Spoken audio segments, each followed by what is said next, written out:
દ્વારકા જિલ્લાના ભાટિયા ગામે મેઘરાજાએ તબાહી મચાવતા કાલેશ્વર વિસ્તારના નીચાણવાળા વિસ્તારોમાં પાણી ભરાયા હતા।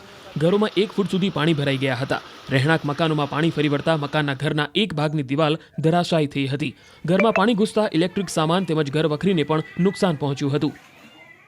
કલ્યાણપુર તાલુકામાં છેલ્લા 24 કલાકમાં 11 ઇંચથી વધુ વરસાદ ખાબક્યો હોય ત્યારે કલ્યાણપુર તાલુકાના ભાટિયા ગામે કાલેશ્વર વિસ્તારના આ રહેણાંક મકાનના દ્રશ્યો છે। રાત્રિના સમયે ખાબકેલા ધોધમાર વરસાદના કારણે કાલેશ્વર નગરના નીચાણવાળા વિસ્તારોના રહેણાંક મકાનમાં ધસમસતા પાણીના પૂર આવ્યા હતા। ગોઠણસમા પાણી ભરાઈ ચૂક્યા હતા। લોકોનો જે ઘર વખરી છે તે પણ પાણીમાં ગરકાવ થયો હતો, ત્યારે જનજીવન પણ પ્રભાવિત થયું હતું। ત્યારે ભાટિયાના રામેશ્વર વિસ્તારના રહેણાંક મકાનના લોકો છે તેની હારે આપણે વાત કરશું, કેવી પરિસ્થિતિ હતી।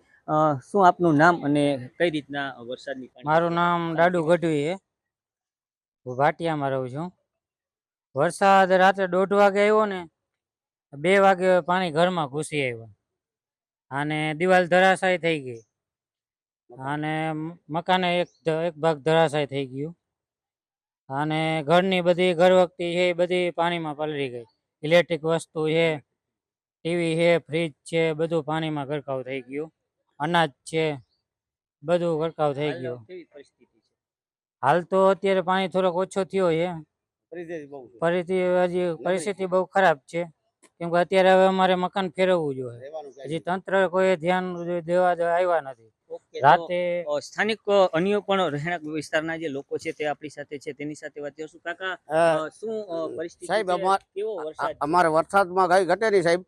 અમે ગરીબ માણસે છે, બરોબર, અને અમારા છોકરા જોવો ને તો ખાવાનું કઈ ધાન નથી અમારા ઘરમાં, અને પડી ગયા દિવાલ બિવાલ બધું પડી ગયું। અને બાજુમાં અમે બધા ભાઈઓ સાથે મળી અને સાહેબ આવ્યા હતા, વાત કરી મળી કે અમે વાત તમને જણાવી છે, અમે કોઈ ગરીબ માણસનું કઈ સારું થયું કરો। તો આપણી પાસે કોઈ તંત્રના લોકો આવ્યા હતા? નથી આવ્યા સાહેબ અમારા પાસે। હા, સાહેબ આવ્યા, બીજા કોઈ આવ્યા નથી અમારા પાસે, અને અમે તમારો આભાર માંગી છે, અમે ગરીબ માણસનો કઈ આશરો કરો। ભાટિયાના રહેણાંક વિસ્તાર છે, નીચાણવાળા વિસ્તારના મકાનો છે, તે મકાનોમાં પણ પાણી ઘૂસી ચૂક્યા હતા। જનજીવન પણ પ્રભાવિત થયું હતું, ત્યારે હાલ ભાટિયાનું જનજીવન પ્રભાવિત થયું છે। મુકુંદ મોકરિયા, ન્યૂઝ 18 ગુજરાતી, દેવભૂમિ દ્વારકા।